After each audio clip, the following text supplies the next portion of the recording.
kind of messing this up. Hair dryer's almost here. It's almost here. On its Well, way.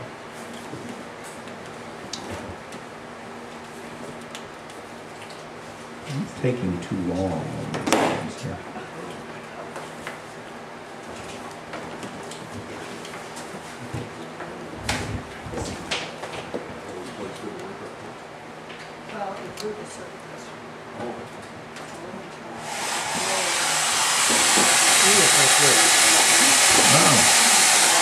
Well, just set it down there. What I'm going to do is, now that I have it, no, I don't know. I'm sort of committed right now, so I might not even use it.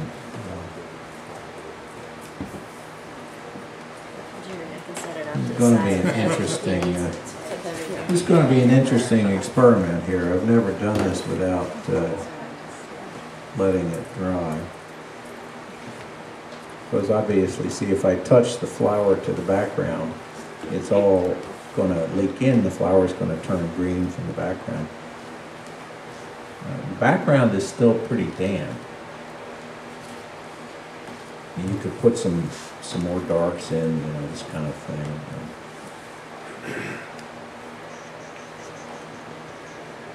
So if the background wasn't wet, you would be going all the way to the edge, or would you still be leaving that little white area? I leave that little white area because the flower is backlit, and if you look close at a photograph of a backlit flower, you pretty much always see that little bright ring right around the edge.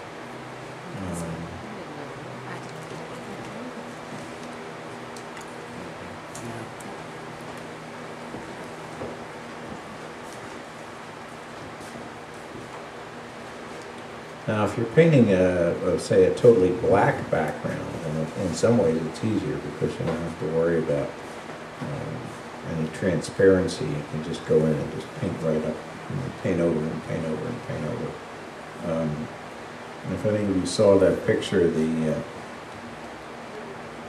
that my daughter painted with the flower floating in the water in the glass, okay. That didn't help my process. That picture, since it has a black background, is actually a little bit easier than it would have been otherwise. Of course, she wouldn't admit to that, but because, for instance, all the little stamens on the flower, I don't know if you remember, she painted around all those, they weren't masked out. But you can do that when the background is black a lot easier than when the background is not totally black and the background is transparent. I have kind of the more difficult task here because the background is actually a transparent color and it's this green. This is actually not a photograph that I would have chosen to work on myself.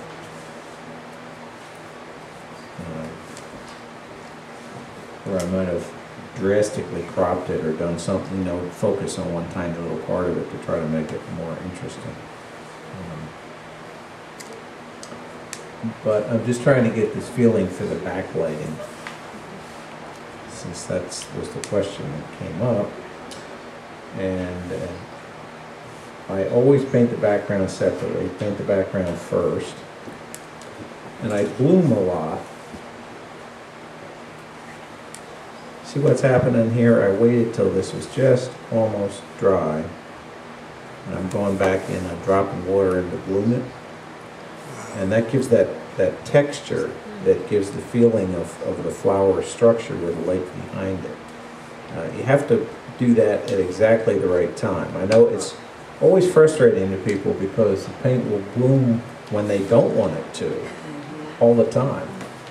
And then when they want to make it bloom, you try to teach them how to make blooms. For some reason, they can't get it to do it. It's just one of life's little ironies, you know. That's because you're watching. No. It only happens when you don't. No, that was a good one. There's a boo-boo, actually.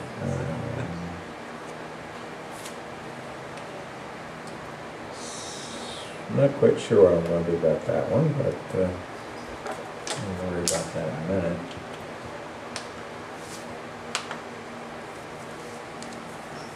Now this has actually two petals, and they both have little white rims.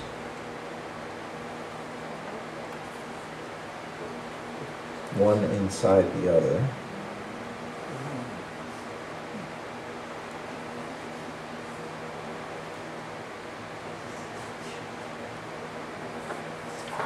You can actually draw a really fine line this way by leaving bare paper if you have the right brush, which I've done.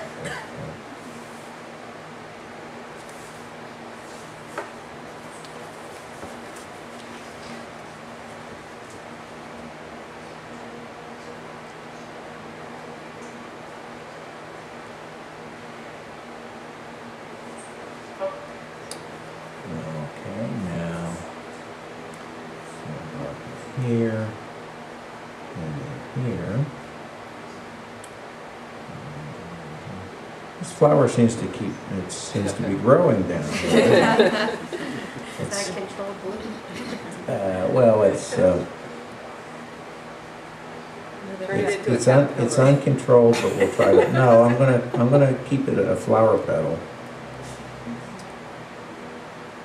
It's a petal that's sort of peeling away from the flower. It really does look like that outside. It does. The edge of it really does. It's good. Now, one of the things we'll add, we hope, to the illusion of the bright backlighting is when we get some darks down in here where the flower is really thick and you have a lot of layers of petals.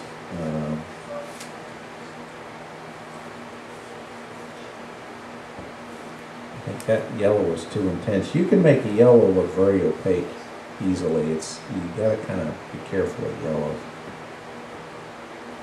You think of them as nice, bright, and sunny, but then you smack them on the paper and they look really opaque.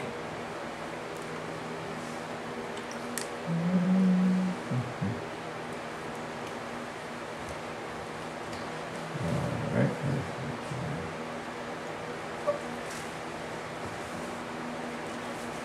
I'm blooming again.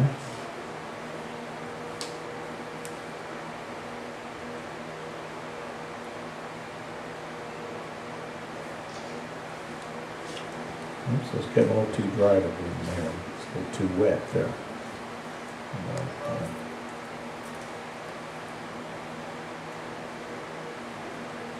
And now we'll get down into the really dark, intense red down in here.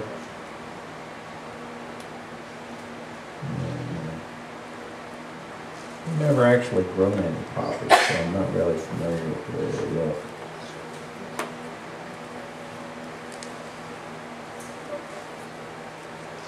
Sounds like some of your earlier friends don't probably knew what they look like. Excuse me? Maybe some of your earlier friends that was just marijuana. I was going to say they probably knew what they looked like. Yeah, I don't know anybody that used any opiates. I have an artist friend who's growing illegal opiate poppies because they're so very, very beautiful. And she has a variety that's 5 foot tall, and the flowers are the size of her head. Wow. And she's using them to paint by, and realizes she has to kind of change their colors a little bit so no one ever thinks that she actually has these illegal flowers, but she just loves to paint them. What color are they? Are they the orange color? They're a little more scarlety kind of, very unbelievable. Because she stands in them like you stand in a field of sunflowers. It's just amazing. Well, I did know some people that were into horticulture, but it was not poppies.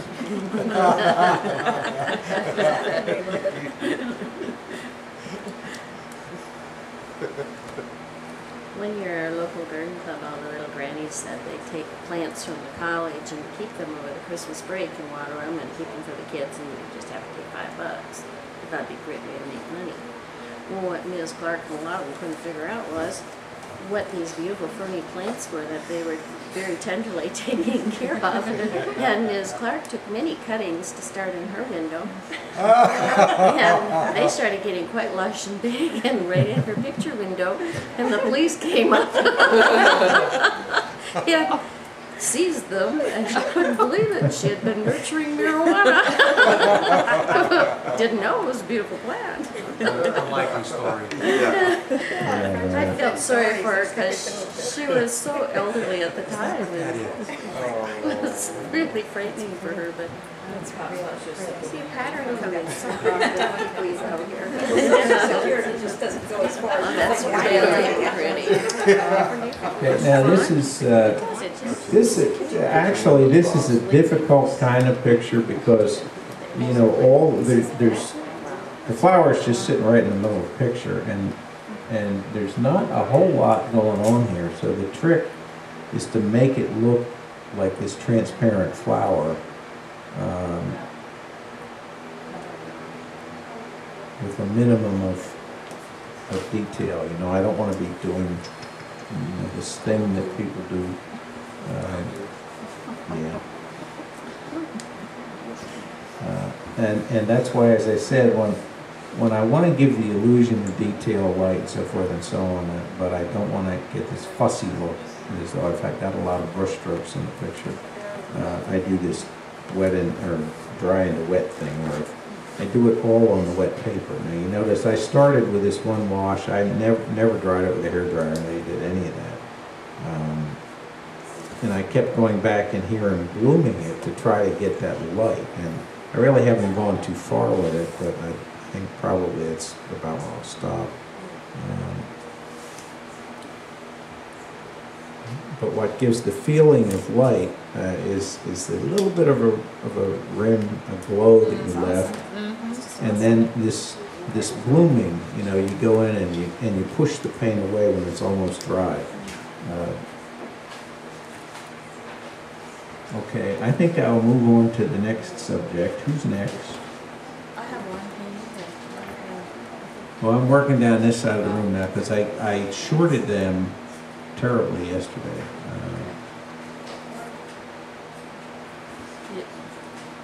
Just to be So when I get yeah, you skipped our table yesterday too, so. skip your table too.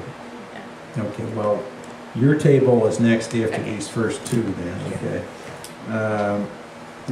But then this afternoon, actually, sometimes there are things of sort of community interest, you know, where everybody will agree they want to see so-and-so. I have one with a horse. That's kind of like the dog. Does anyone want to see clouds? I'm not good at horses. Yes, we would like to I see certainly them. enjoy I have painting a- clouds. Yeah, clouds. I like clouds. Okay, clouds we'll definitely do this afternoon. How about? Splashing water. We'll do. Anybody else have cloud pictures? That's a great cloud picture. That's a good one. Very good. That's a good one. Anybody want to see that one? Yeah. Yes, yes. Well, I'll definitely do that, but I think I'll save that for after lunch. Is that okay? Now, who's next over here? We had Gainesboro clouds at sunrise this morning. You saw his signature and Yeah, I did, yeah. Sky? It was over Even toward the Greenhaven. Black It's a problem sign. there, Ah, would yeah. you put that in there or not? There's the dark. Yeah, You I would, but it's still wet. You'd wait for it to dry. And I don't really have time to finish it. I'd probably wait for it to dry. I can real quick see what I can put in there. Your color in there is stunning. Yeah.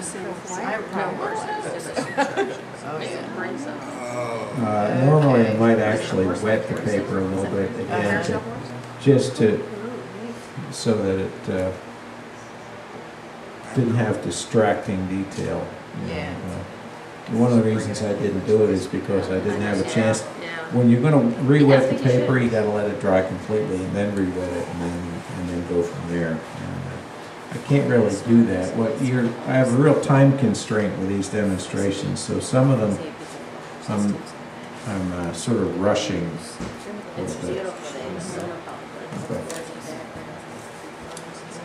Okay, now what we've got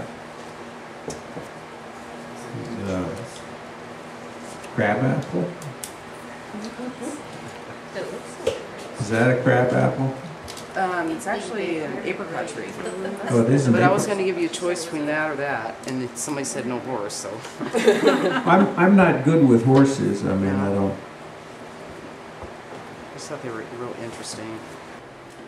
But when you get out of your element and you're painting something really unfamiliar, it always helps to actually sit back and plan a little bit and say, okay, what's darker than what, what's in front of what, what's lighter, so forth and so on, so that you have a strategy when you go in. If you're painting an oil painting, the strategy is, you know, pretty much what you put the paint on the canvas and there you go. Not that I'm belittling oil painters.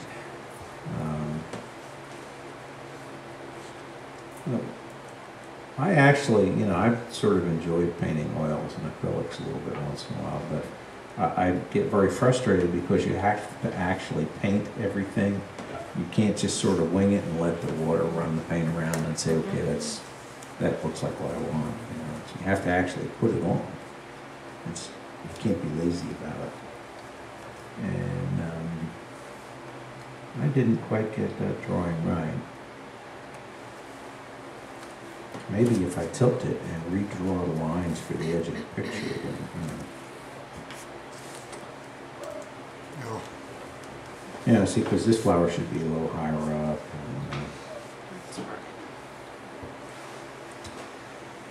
And, well, I just always get confused whether to do the background first or yeah, background after. first for me. Anyway. It looks like the, And the reason that I'd always do the background first on a thing like this is because, as I said, you know, there's a fairly complicated edge here, and if I make a mistake, I can always make it look something like a flower petal if I get the background slopping over one place or another, or it goes a little too far out or something. And then but I can match the flower to the background. I can't really match a big background wash to the flower because I've got too much paint running around at once. It's too hard to be really that precise about the edge. So I'm right back where I was in the first place. the background branches look like the exercises are meant yes. to do. Mhm. For some reason. There you go, and that's what I'm going to do. I'm a little slow today, it seems like. So are we. Oh, okay. So then you won't notice when I screw up, right? No, dear. See, you're so Okay, good. relaxed that it's catching. You're not excitable. Ah, You're very calm, receptive. Zen painting. yes. Be calm. Be quiet. Do not notice what my other hand is doing. Pay no attention to that bloom. It's of no consequence. All right. Now, as I said, background first for me because it's just easier. I'll paint the background in. I might not hit all these lines. I'm going to paint outside my pencil lines a little bit so I can erase them. Because once you put the paint on top of the pencil, it doesn't come off at all. Locks it in. So I'm going to stay outside those lines a little bit. I'm going to put the background in. Okay, let me ask you this: if you, Dirty water. I don't know if you're doing this because you're in a hurt. No. Would you normally draw the rest of the background if you weren't gonna, or would you just go ahead and No. paint it and then draw it? No, I wouldn't. I drew the flowers because I have to paint the background around the flowers, Right. so I needed to. I'm going to be painting the branches in, some of the more distant out of focus ones. I'm going to be painting in while the background's wet, so I don't need pencil lines because I'm just kind of winging it. The others I'll be drawing over the background when the background's dry, and I don't need pencil lines there because if I'm going to put pencil lines in, I might as well wait and draw them over the background paint after it's in. Because that way I can erase it if I need to. In other words, if I paint the background in and draw over it, and I said, I want to move that, I can erase it.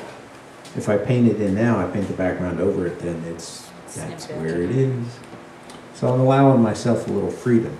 But I did have to draw in the edges of the flowers because it's not the kind of flower that I can draw out of my head, you know.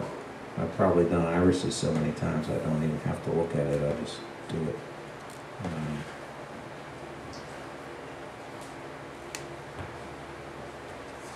But here I need a little bit of guidance. And so I'm putting my dirty water on.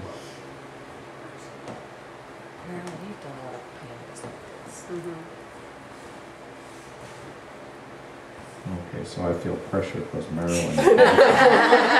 And she's really watching you too. I feel it stink.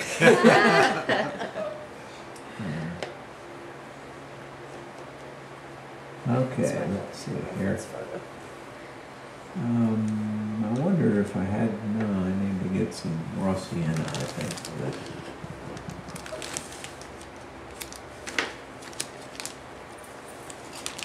I think I got some raw sienna here.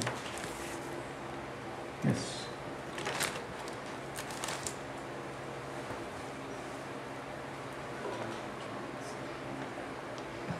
That's what you do. Yeah, it's not a good idea. Don't do as I do, because you know what happens? Is I stick the top of the palette on and it glues to it.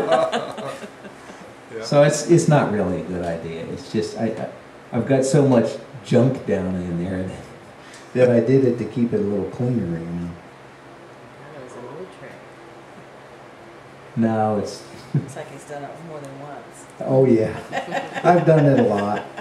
And then I gotta get a pair of pliers to peel the top of it off. In fact, there's splits in that from it's glued on so many times.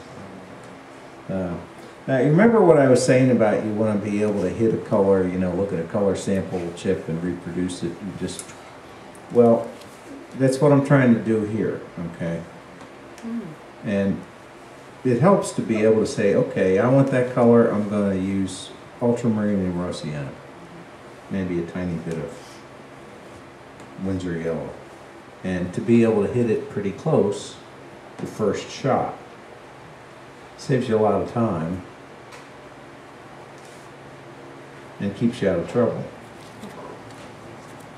It's good for field notes too, if you can recognize your Yeah, cues. that's right.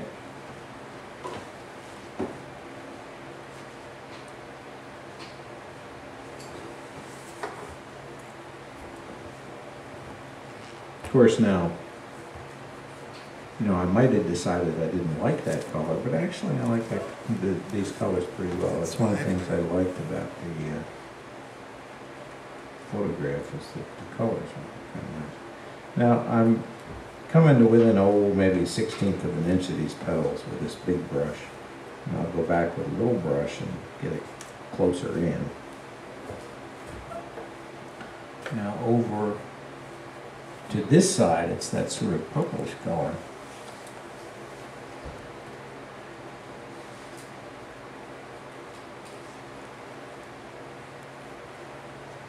And somewhere in between they make a transition here, but it's not quite as blue a transition as that. That is a little pinker. That's a little too pink. Maybe a little more raw sienna. Up here on my palette with glue.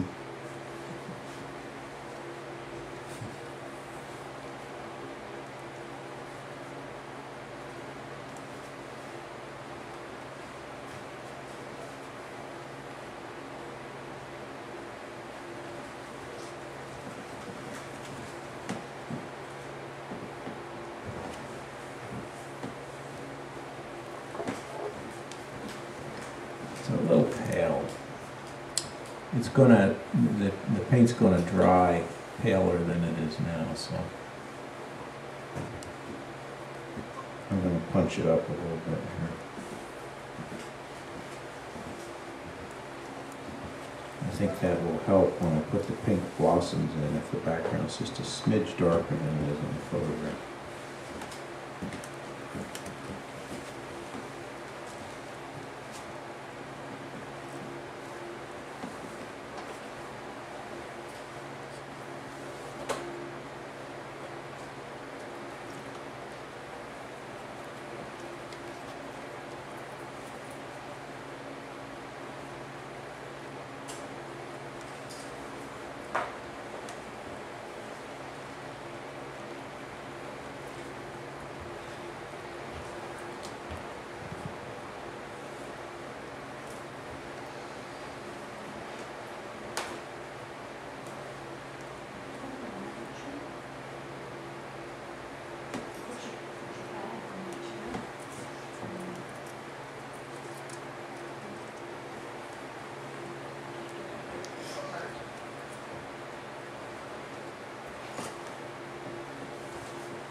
All right, now what I'm going to do is bring the background up to the flowers.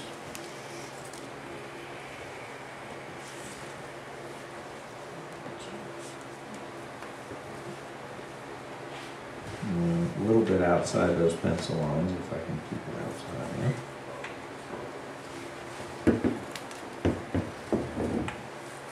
Because you want to be able to erase them. Yeah. I'd like to be able to erase them.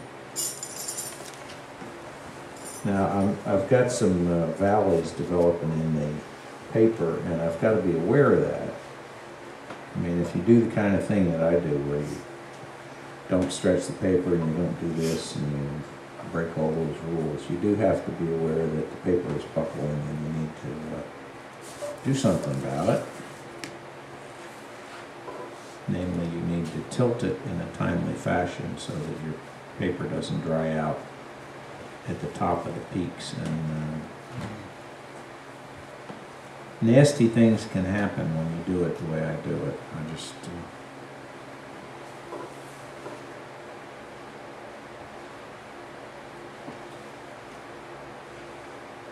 get impatient.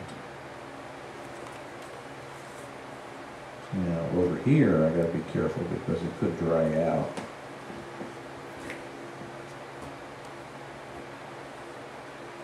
You have to be aware of the wetness of everything.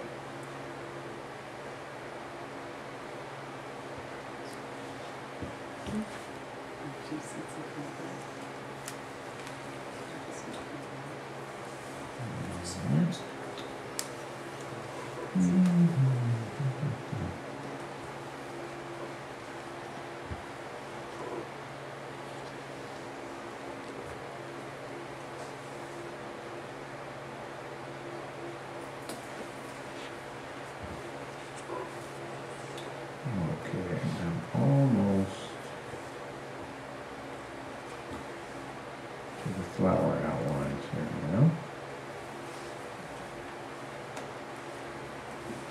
Now, if your backwash starts drying, I saw one of the articles, your daughter pours water. Yeah, or you use a spray bottle. You can, Yeah. but then, doesn't that then disperse the paint and?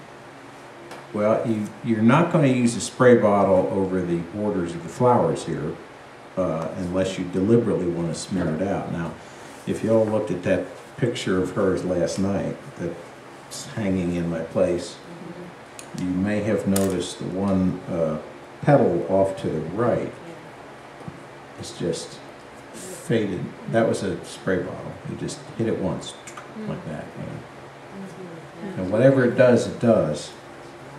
I mean, you're stuck with what happens to it, but if you do it just right, you know, and you're lucky,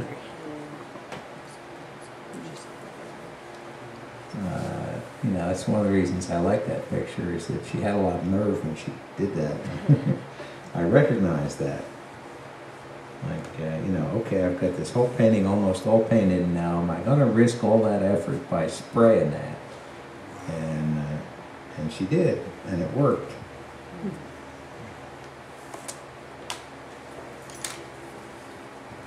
Did she spray it when any of it was still wet, or what? Yeah. Yeah, that black background, you know, she painted in all those stems and everything else, and then she painted it right up to the edge of that flower petal, and then while it was wet, she gave it one quick spray right in that one spot. So the flower was dry and the background was wet. Yeah, but then it bleeds the background in the flower and the flower in the background, and she just tilted the paper and sprayed it. You know. Scary stuff. Yeah, but it's cool. You know, it's way cool. It's scary. It's only paper. didn't scare me. I wasn't doing it.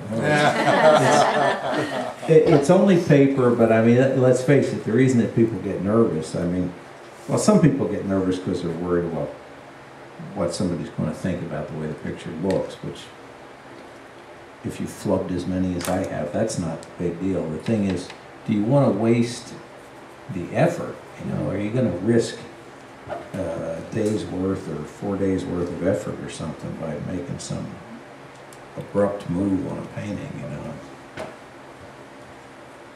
Is it ever a waste? Really? Not really, usually. Okay, now someone was asking about painting in the branches, and basically this is what I've been doing here. While it's wet.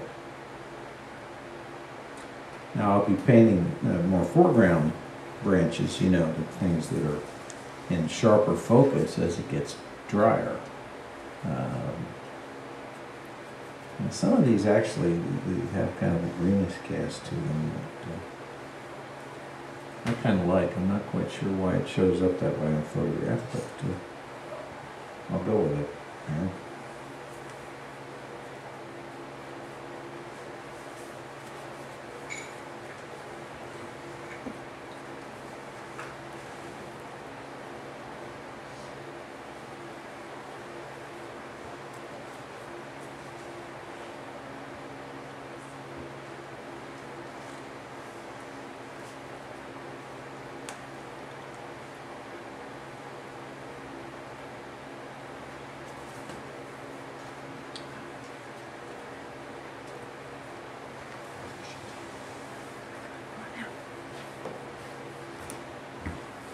Sometimes envy the Chinese people, you know, they paint the same thing over and over and over.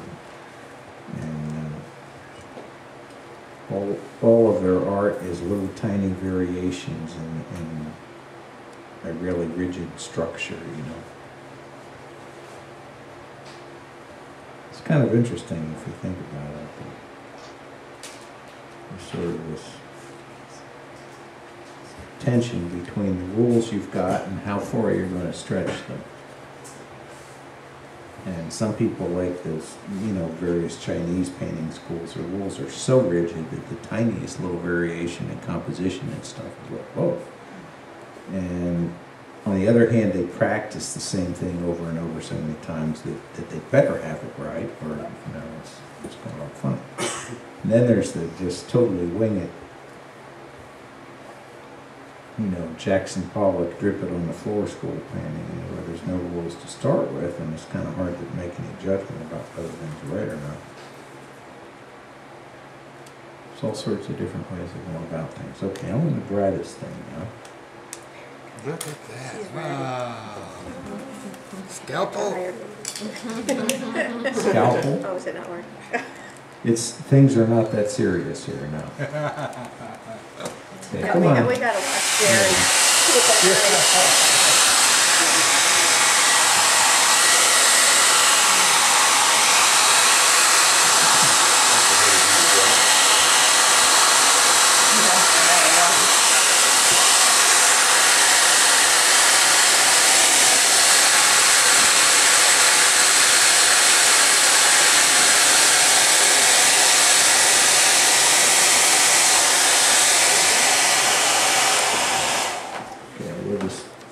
We'll go with whatever it is here. All right, now I'm going to go ahead and erase these pencil lines. Makes it look lots more spontaneous. Do you usually erase your pencil lines? It depends on where they are and what they are. In this case, obviously, yes. Yeah. Because no matter how I painted this, how carefully I painted it, you know, there's going to be a pencil line and a paint line, and they're going to be right next to each other. And that little bit of confusion, you know, the double line thing, detracts from the sharpness of the picture. All right.